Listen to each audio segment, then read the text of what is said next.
साल 2016 दिन था 14 दिसंबर, जब राज्यसभा में मच अवेटेड बिल को प्रेजेंट किया जाता है और सब्सिक्वेंटली 16 दिसंबर 2016 को ये बिल लोकसभा में भी प्रेजेंट किया जाता है।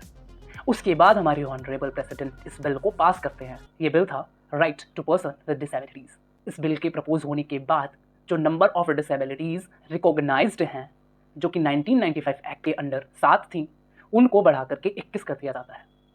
इस बिल के पास होने के बाद हमारी गवर्नमेंट ऑफ इंडिया ने कुछ नेशनल इंस्टीट्यूट स्टैब्लिश करिए, जहाँ पे वो ट्रेन करते हैं कुछ प्रोफेशनल्स को और इंक्रीज करते हैं अपना man power in field of rehabilitation.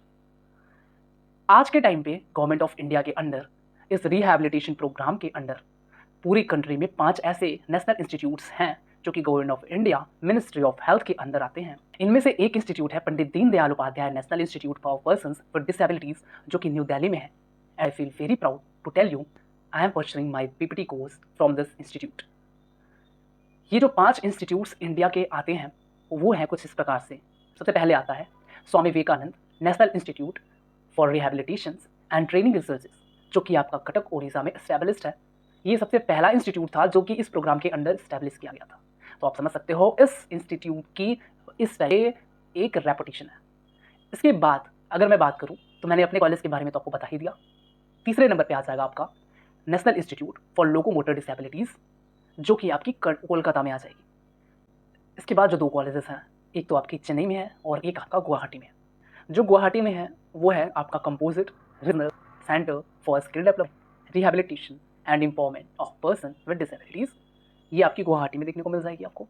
और जो आपको चेन्नई में देखने को मिलेगा वो है national institute for empowerment of person with multi disabilities. तो ये 5 गवर्नमेंट कॉलेजेस हैं जिनके अंडर आप आकर के अपने इस कोर्स को परस्यू कर सकते हो। मैं आपको एक और चीज़ बता देता हूँ कि अगर आप इन वेल रिकॉग्नाइज्ड इंस्टीट्यूट से अपने कोर्स को कंप्लीट करते हो तो आपके जो कोर्स की डिग्री होगी ना वो वैलिड होगी all over India and including abroad also. इसका मतलब अगर आपका सपना है कि आप इंडिया के बाहर किसी कंट्री में अब्रॉड जा करके अपने आप को इस्टेब्लिश करना या सेटल होना, अपने अगर ऐसा कोई भी आपने सोचा हो, आपका कोई ऐसा ड्रीम हो, तो आप इस कोर्स को कंप्लीट करने के बाद वो कोर्स अपना वो ड्रीम पूरा कर सकते हो। जी हाँ, तो ये फ़ायदा होगा आपको इन रिकॉग्नाइज्ड इंस्टीट्यूट से अपने कोर्स को कंप्लीट करने का। तो क्वेश्चन ये आता है कि भैया मैं इस इंस्टीट्यूट में एडमिशन कैसे लूँ, प्रोसेस क्या है? तो यार ये वीडियो मैंने आपको यही बताने के लिए तो बनाई है। इतना बिल्डअप मैं इसलिए दे रहा था कि आप इस कोर्स को और इंस्टीट्यूट्स की वैल्यूज़ को थोड़ा समझ सको। चलो आगे चलते हैं और बात करते हैं एसवी निर्तार सीईटी के बारे में। एसवी निर्तार सीईटी मैं इसलिए बोल रहा हूँ क्योंकि स्वामी विवेकानंद इंस्टीट्यूट जो है उसने लास्ट ईयर कंडक्ट करवाया था ये exam. Hopefully mid of the April से या फिर आफ्टर द नीट एग्जाम आपको ये चीज़ें क्लियर हो जाएंगी। वेबसाइट्स पे आपको समझ में आ जाएगा कि इस बार 2025 का ये जो एग्ज़ाम है ये कौन सा इंस्टीट्यूट कंडक्ट कराने वाला है। ठीक है, क्योंकि इन्हीं 5 इंस्टीट्यूट में से कोई एक इंस्टीट्यूट इसको कंडक्ट कराता है। लास्ट ईयर एसवी निर्तार ने काफ़ी अच्छे तरीके से ये कंडक्ट करवाया है, तो होपफुली वही इस बार भी कंडक्ट करवाएगा, ऐसा मेरा मानना है। तो चलो बात करते हैं इस एग्ज़ाम के बारे में काफ़ी डिटेल में। तो आपको क्या करना है, आपको admission.svnirtar.nic.in जिस वेबसाइट पे जाना है वहाँ आपको अपने आप को रजिस्टर करना है, फिर आपको अपना एप्लीकेशन फॉर्म फिल करना है। अभी ये वेबसाइट एक्टिव नहीं है, अगर आप इसको सर्च करते हो गूगल पे तो आपको ऐसा कोई भी पेज देखने को नहीं मिलेगा। ये वेबसाइट एक्टिव हो जाएगी आफ्टर दी मिड अप्रैल या फिर मई में, ठीक है ना, क्योंकि उस टाइम पे इसके फॉर्म्स जब भरे जाएंगे तभी ये वेबसाइट आपको एक्टिव मिलेगी, अदरवाइज ऐसी वेबसाइट आपको मिलेगी ही नहीं। ठीक है, तो अब जब ये वेबसाइट आपकी एक्टिवेट हो जाएगी तब आपको वहाँ पे अपने आप को रजिस्टर करना है, आपको अपना एप्लीकेशन फॉर्म सब फिल करना है। एप्लीकेशन फॉर्म में क्या होगा, आपकी बेसिक सारी इन्फॉर्मेशन होंगी, आपका नाम, डेट ऑफ बर्थ, आपका कास्ट, एड्रेस, रिलीजन, आपके parents name, mother's name, father's name, आपकी एजुकेशन क्वालिफिकेशन जो कि आपको 12th पास होना चाहिए, आपके पास कोर सब्जेक्ट्स जो हैं 12th पास होना चाहिए, with physics, chemistry, biology as your subjects. अगर आप फिजियोथेरेपी कोर्स, अगर आप बैचलर्स इन फिजियोथेरेपी या फिर बैचलर्स इन ऑक्यूपेशनल थेरेपी में जाना चाहते हो, अगर आप bachelors in prosthetics and orthotics में जाना चाहते हो, तो आपका अगर मैथमेटिक्स सब्जेक्ट है बायो की जगह पे तब भी आप इस कोर्स के लिए एलिजिबल हो, आप एग्जाम को दे सकते हो। अगर आपको फिजियोथेरेपी या ऑक्यूपेशनल थेरेपी जैसे कोर्सेज में इनरोलमेंट चाहिए तो आपके लिए मैंडेटरी है कि आप बायोलॉजी आपके पास होना चाहिए 12th में, 50% आपकी परसेंटेज होनी चाहिए क्वालिफिकेशन, इंक्लूडिंग आपको अपने इन तीनों सब्जेक्ट्स मतलब फिजिक्स, केमिस्ट्री, बायोलॉजी के मार्क्स तो वहाँ पे आपको बताने होंगे, आपकी परसेंटेज भी बतानी होगी कंबाइंड, और आपके पास एक एडिशनल सब्जेक्ट भी आपको दिखाना होगा, फॉर एग्जांपल इंग्लिश हो गया तो आपको एक इंग्लिश सब्जेक्ट एडिशनल भी वहाँ पे शो करना होगा। उसके बाद आपको इन सारे डॉक्यूमेंट्स की PDF भी अपलोड करनी पड़ेगी एक पर्टिकुलर रेंज में, जब फॉर्म आएगा तब मैं उसको भी बता दूंगा।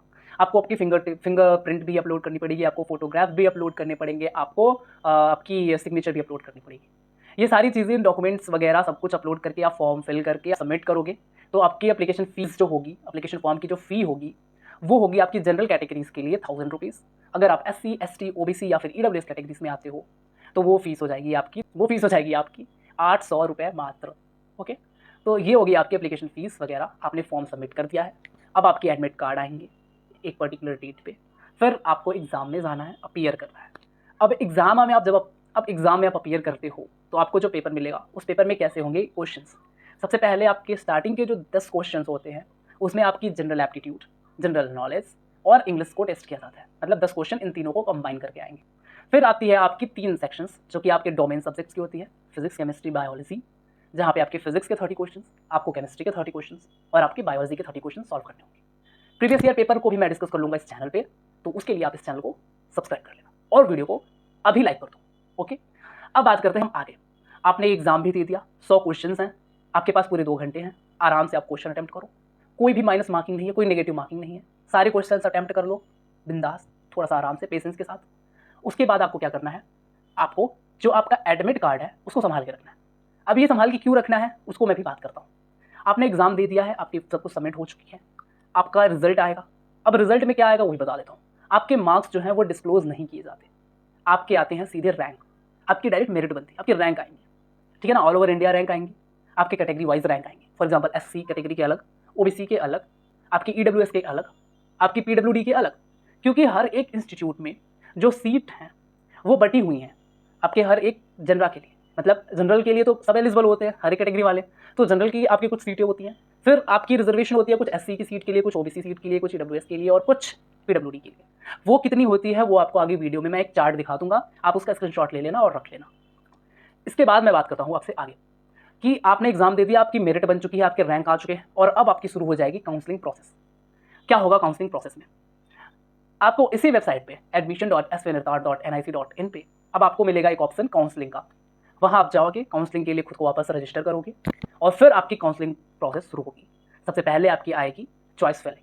आप चॉइस फिल करने का ऑप्शन मिलेगा। इन 5 इंस्टीट्यूट के जितने भी कोर्सेज हैं, 3 है बेसिकली, अब किस इंस्टीट्यूट में कौन सा कोर्स है उसको भी आप देख लेना, उसका भी एक चार्ट मैं आपको दिखा दूंगा, उसको स्क्रीनशॉट ले लेना, ठीक है। उसके हिसाब से आप अपने रैंक के हिसाब से आप अपने चॉइस फिल करोगे। मतलब आपको पता होना चाहिए कि मेरी इतनी रैंक है तो मुझे कौन सा कोर्स मिल सकता है, चांसेस हैं, मतलब रैंक वाइज, क्योंकि रैंक वाइज आपको आप जो चॉइस फिल किए रहोगे। मान लो आपने सबसे पहले SV निर्तार को प्रेफर कर दिया कि चलो मुझे SV निर्तार में BPT कोर्स चाहिए, तो आपने चॉइस फिल किया BPT SV निर्तार सबसे पहला आपने रख दिया, ठीक है। आप चॉइसेस फिल कर सकते हो 5, 10, 15, मैक्सिमम 15 चॉइसेस आप फिल कर सकते हो, ठीक है। आपको हिसाब से फिल करना है और बहुत ही ध्यान से फिल करना है।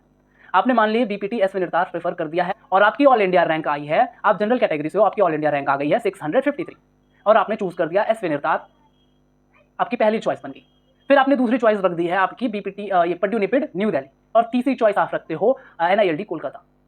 अब आप ही बताओ, सबसे पहले आपने SV निर्तार रख दिया, जाहिर सी बात है सारे बच्चे जो ऊपर के रैंक के होंगे, आपके अबव रैंक होंगे, वो भी तो टॉप कॉलेज SV निर्तार ही चूज करेंगे। अगर आप जनरल के हो, आपके पास कोई कैटेगरी नहीं है, तो आपको ये डिसीजन लेना पड़ेगा कि आप अपनी पहली चॉइस क्या रखते हो, बहुत ही सोच समझ के। फिर फर्स्ट राउंड में हो सकता है वो आपको चॉइस ना मिले, सेकंड राउंड में जाने के लिए आपको पार्ट पेमेंट फिल करना पड़ता है, आपको पैसे देने पड़ते हैं, उसके बाद ही आप अपना चॉइस लॉक कर सकते हो या फिर आगे बढ़ सकते हो। तो इतना रिस्क क्यों लेना, उसके लिए आपको एक अच्छी गाइडेंस मिलनी बहुत ही ज़्यादा आवश्यक है। तो अगर आप चाहते हो कि आपकी काउंसलिंग प्रोसेस में कोई दिक्कत ना हो तो आप प्लीज़ एक बार किसी से गाइड ले लेना। किसी से क्या, जब मैं हूं तो आपको कहीं और जाने की कोई ज़रूरत ही नहीं रहेगी, आप बस इस चैनल पे बने रहो, आपको पूरी गाइडेंस मिलेगी जब तक आप कॉलेज में इंटर नहीं कर जाते, ठीक है ना। आपकी काउंसलिंग में भी हेल्प करूंगा मैं, वो सब की बातें हम तब करेंगे जब आपका एग्जाम हो जाएगा या फिर एग्जाम आने वाला होगा। अब इसकी टेंशन मत लो, मैं आपको बता रहा हूँ क्योंकि टाइम बहुत है, तो आप सब चीज़ें जान लो। अब आपको क्या करना है, आपको अपनी चॉइसेस फिल करनी है, आपने अपने चॉइसेस को लॉक करना है, सबमिट करना है। उसके बाद आपकी जो चॉइस फिल की हो उसका रिजल्ट आएगा, आपको सीट अलॉट होगी आपके रैंक के हिसाब से, आपकी चॉइस के हिसाब से। अब आपकी जो चॉइस आई, आपका रिजल्ट आ गया, आपका अलॉटमेंट आ चुका है। अब आपको डिसाइड करना है कि आपको ये चॉइस पे लॉक करना है, मतलब आपको पसंद है कि हाँ मेरे को ये कोर्स मिल रहा है, ये कॉलेज मिल रहा है, अब मुझे इस पे जाना है या फिर मुझे वापस से सेकंड राउंड में जाना है। ये सोचने से पहले आपको पार्ट पेमेंट 10,000 फिल करना पड़ता है, मतलब पे करना पड़ता है। मतलब आपको सीट अलॉट हुआ, इसके बाद आपको 10,000 पार्ट पेमेंट पे करना होता है। उसके बाद आपको चूज करना होता है कि आप इस सीट को लॉक करना चाहते हो, फ्रीज करना चाहते हो या फिर आप फ्लोट करना चाहते हो। मतलब कि आप नेक्स्ट राउंड में जाना चाहते हो कि आप वापस से अगेन आप काउंसलिंग में जाओ। अब आपको एक और चीज़ बता दूं, जब आप नेक्स्ट राउंड में जाओगे तो आप वापस से चॉइस फिल नहीं सकते। इसीलिए बोल रहा हूँ गाइडेंस काफ़ी इंपॉर्टेंट है। और प्लीज़ यूट्यूब पे बहुत सारे रैंडम लोग गाइडेंस देंगे, उस टाइम पे मत जाना, मत बहकना, आपके पैसे भी चले जाएंगे और आपको गाइडेंस भी जीरो मिलेगी। जिसने इस प्रोसेस को कंप्लीट किया है, जिसने इसके थ्रू काउंसलिंग करके आगे एडमिशन्स लिए हैं, आप प्लीज़ उनकी बातें सुन लो, वो आपको अच्छे से समझा पाएंगे। हाँ, मैं अपनी ही बात कर रहा हूँ, ठीक है। तो आप किसी भी रैंडम इंसान के पास जाओगे तो हो सकता है आपके पैसे लूट ले वो। तो अगर आपको ये सारी गलतियाँ भाई अवॉइड करना, मैं कह रहा हूँ चैनल पे बने रहो, आपको सारी चीज़ें मैं बड़े अच्छे से बता दूंगा। ओके, मतलब कि आप सेकंड थर्ड राउंड में आप वापस से चॉइस फिल नहीं कर सकते और आप फिर उसी चॉइसेस पे वापस से आपकी सीट अलॉटमेंट होगी। अगर सीट आपकी चॉइसेस के साथ साथ बढ़ेगी काउंसलिंग प्रोसेस में, अगर किसी ने रिजेक्ट किया होगा तो आपको मिल जाएगी, अगर आप कहीं खाली होगा तो फिर आपकी सीट अलॉटमेंट होगी। तो ये सारी चीज़ें होती है, लेकिन आप चॉइस वापस से फिल नहीं कर पाते। फिर से वही चीज़ें होंगी, आपको सेकंड राउंड का रिजल्ट आएगा, उससे पहले सेकंड राउंड में जाने से पहले एक चीज़ और मैं आपको बता दूँ। अब आपका काम क्या है, आपको चैनल को सब्सक्राइब करना है, वीडियो को लाइक करना है। इस वीडियो को आप शेयर कर सकते हो तो प्लीज़ शेयर